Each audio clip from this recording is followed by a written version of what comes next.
आप दोनों का बहुत बहुत स्वागत है। रीना जी, चिराग जी, आप हमारी तरफ से, एबीपी न्यूज़ की तरफ से श्रद्धांजलि कबूल कीजिए। आज 8 तारीख है और आप लोग अपने पिता को याद करने से ज़्यादा एक ऐसी लड़ाई को लड़ रहे हैं जिसे पूरी दुनिया देख रही है, और वो लड़ाई है घर का बिखर जाना। चिराग, शुरुआत आपसे करना चाहूँगी। आज के दिन आप अपने पिता को कैसे याद करेंगे, खासकर तब जब उनकी उंगली पकड़कर आप राजनीति में आए और आज उस डगर पर चल रहे हैं जो मेरे ख्याल से बहुत सीधी तो नहीं लग रही। उनके बिना ज़िंदगी की कल्पना करना या उनके बिना ऐसे जीना, कभी नहीं सोचा था कि कोई एक ऐसा दिन आएगा जब उनके बिना जीना पड़ेगा। बट बहरहाल दुख इस बात का है कि हम लोगों को बैठकर उनको ढंग से याद करने का, रूबिका जी, पिछले 1 साल में मौका ही नहीं मिला। आपको पता है, पापा का जब निधन हुआ, ठीक चुनाव की परिस्थिति थी उस वक्त, मेरे ऊपर वो एक बड़ी जिम्मेदारी देकर गए हैं पार्टी को और पार्टी के करोड़ों कार्यकर्ताओं को आगे लेकर चलने की। उस उत्तरदायित्व को निभाने का प्रयास मैंने उस वक्त किया जब उनका निधन हुआ। और उसके बाद जिस तरीके से परिवार में ये हलचलें शुरू हुई, जिस तरीके से परिवार में व्यक्तिगत महत्वाकांक्षाओं की लड़ाई शुरू हुई, और जिसकी वजह से आज मुझे दुख होता है कि पापा की पिछले 21 साल में खून पसीने से बनाई हुई पार्टी, लोक जनशक्ति पार्टी, उसका सिंबल बंगला, वो जिस तरीके से खंडित हुआ, वो जिस तरीके से बिखरा।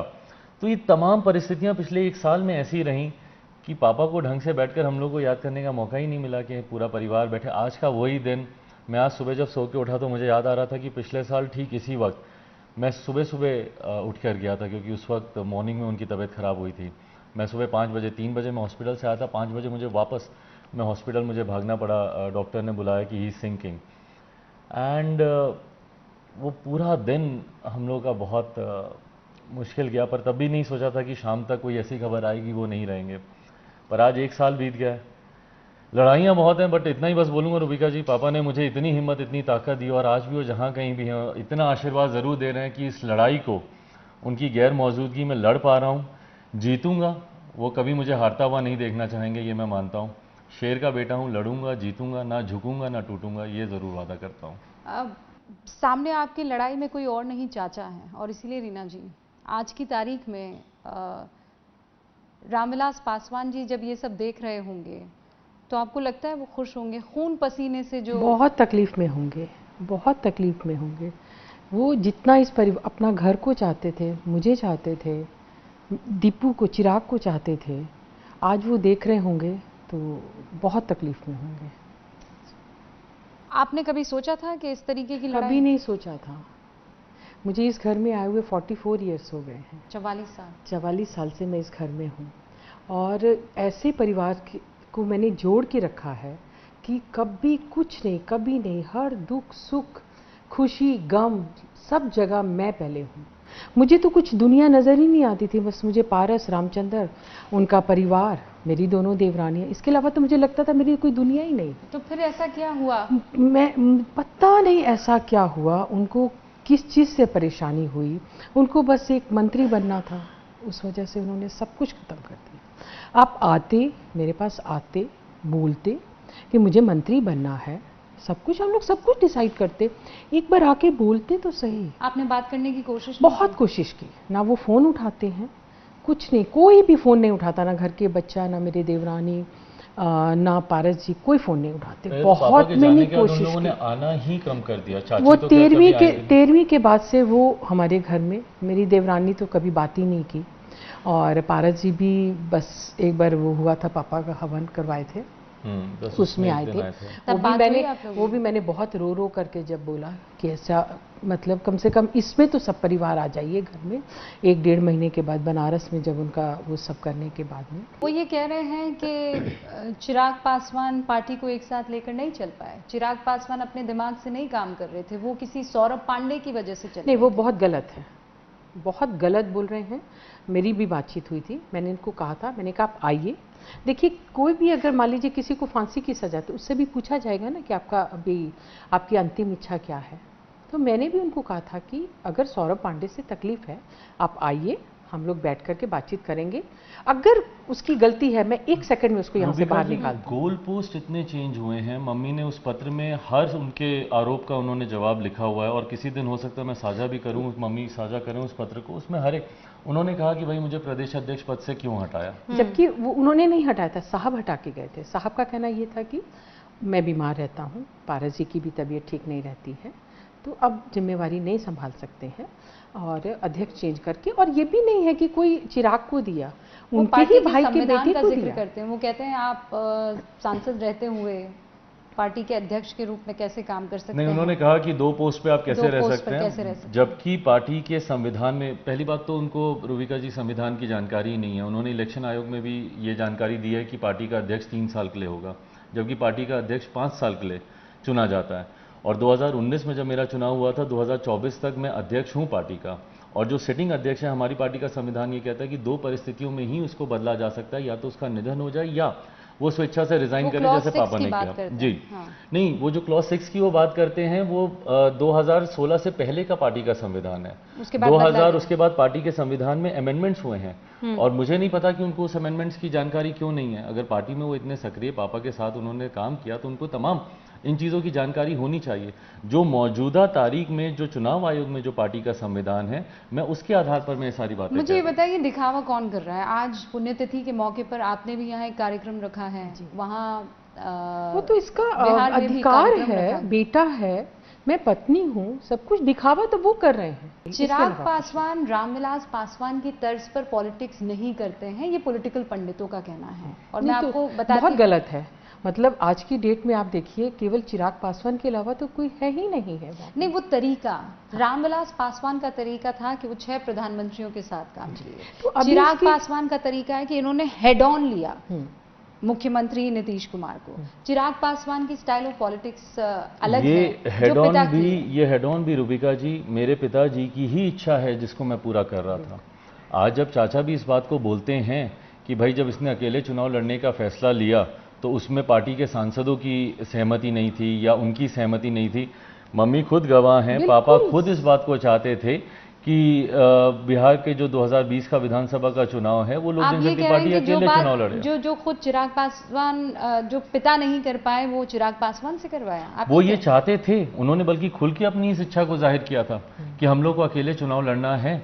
आपको इस बारे में इल्म होगा कि कुछ ऐसी बातें भी निकल कर आई है कि पिता की मौत का जिम्मेदार जो है वो बेटे और पत्नी को ही बना दिया गया है। बहुत सी ऐसी बातें जो हैं उसकी चर्चा हो रही, जब आप सुनते हैं तो सुनते हैं, मतलब कैसे कहूँ मैं, बर्दाश्त नहीं। जब जिस दिन इन्होंने अपने किसी एक से कहलवाया था ये वाली बात, मैं बहुत फूट फूट करके रोई थी। मेरी देवरानी गवाह है इस बात में, छोटी देवरानी, उसको मैंने रो रख करके बहुत कहा, क्योंकि ये मेरा फ़ोन नहीं उठा रहे थे, कोई बच्चा फ़ोन नहीं उठा रहा था। मैं एक ही चीज़ कहना चाहती थी, आप हम लोग को आके गोली मार दीजिए। मैंने अपनी देवरानी को कहा आप गोली मार दीजिए, मुझे मार दीजिए, मेरे बेटे को गोली मार दीजिए, पर ऐसा इल्ज़ाम मत लगाइए।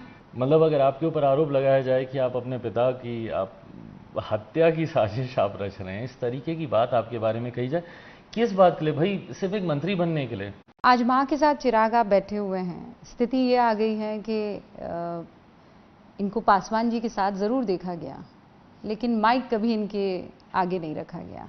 आज बेटे के लिए माँ मैदान में आई है, आप माँ को तोहफा क्या देंगे? उपचुनाव आ रहे हैं, क्या ये लड़ाई तय कर देगी कि रामविलास पासवान का असली हकदार कौन है?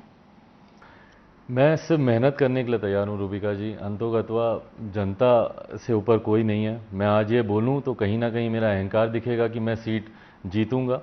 मैं जनता के बीच हूँ, जनता के बीच गया हूँ। जैसे आशीर्वाद यात्रा में मुझे अपार प्यार, उनका समर्थन मिला, यही उम्मीद करता हूँ कि इन दोनों उपचुनाव में मैं अपनी तरफ से ईमानदारी से दिलो जान से मेहनत करने को तैयार हूँ। और मैं मेहनत करने से डरता नहीं हूँ रूबिका जी, मैं 24 घंटे में मेहनत करने को तैयार हूँ।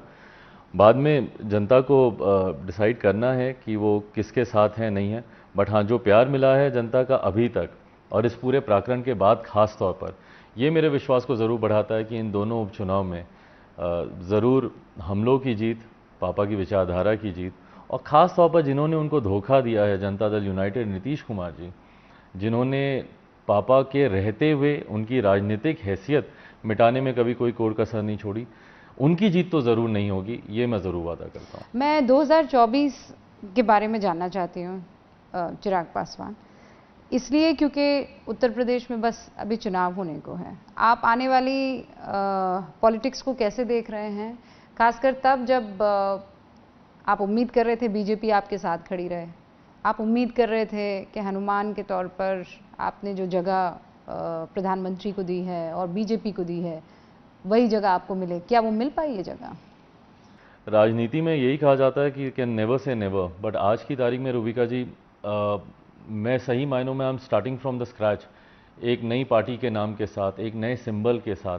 मेरी आज की तारीख में प्राथमिकता सिर्फ और सिर्फ अपने पार्टी के संगठन को, इस पार्टी को मजबूत करने की होगी। देखिए मैं आज की तारीख में जो परिस्थिति है रूबिका जी, जैसा मैंने कहा कि मैं अकेले अपनी पार्टी, अपने पिता के नाम के साथ जो एक नई पहचान हमारी पार्टी को मिली है उसको आगे बढ़ाने की, उसको मजबूत करने की मैं कोशिश कर रहा हूँ।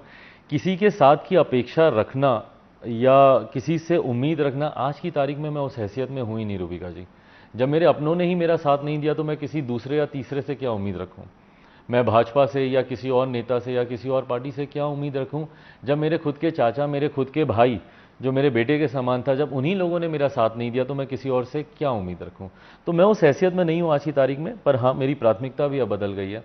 मेरी प्राथमिकताएं गठबंधन से ज़्यादा आज की तारीख में अपनी पार्टी, अपने संगठन को मजबूत कर उस हैसियत पर लेकर आने की है जहां पर आने वाले दिनों में चुनाव में लोक जनशक्ति पार्टी वापस से उसी वर्चस्व के साथ जो पापा के रहते हुए था उसी वर्चस्व के साथ चुनाव लड़े। और चूंकि एक राजनेता से इस वक्त मैं बात कर रही हूँ, मैं ये जानना चाहूँगी उत्तर प्रदेश में आप प्रियंका गांधी, राहुल गांधी युवा नेता के तौर पर देखे जाते हैं, आप एक युवा नेता हैं, कैसे देखते हैं उनको? नहीं देखिए, हर कोई अपनी अपनी मेहनत कर रहा है, प्रयास कर रहा है। स्कोप, राजनीति की खूबसूरती यही है कि स्कोप हर किसी के लिए है। जो मेहनत कर जाएगा, जो जनता के दिल में उतर जाएगा, जो उनकी बातों को, उनके मुद्दों को, उनके इश्यूज को उठा पाएगा, छू पाएगा, जिसमें प्रियंका जी, राहुल जी, मौजूदा मुख्यमंत्री वहाँ पे योगी जी, तमाम नेता प्रयास कर रहे हैं। मैं खुद उत्तर प्रदेश का चुनाव लोक जनशक्ति पार्टी भी लड़ेगी। एक समय था जब हमारे 17 विधायक उत्तर प्रदेश से हमारे आते थे। मेरे नेता, मेरे आदर्श स्वर्गीय रामविलास पासवान जी का एक बड़ा जनाधार उत्तर प्रदेश में रहा है। तो आने वाले दिनों में उत्तर प्रदेश में भी हम लोग चुनाव लड़ेंगे। आप अपने पिता को क्या कहेंगे चिराग? आज 1 साल हो गया है। I'll be choked. A sheer thought of him in front of me would have just hugged him.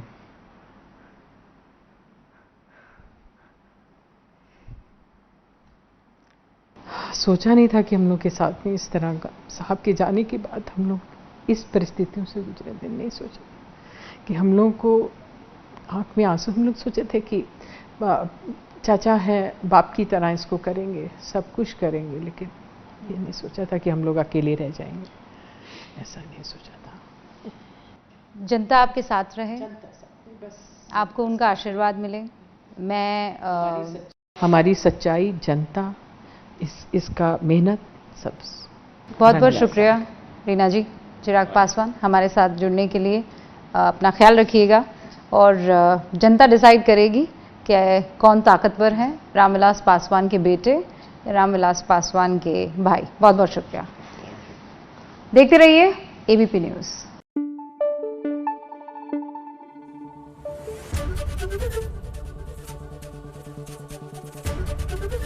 ABP news आपको रखे आगे।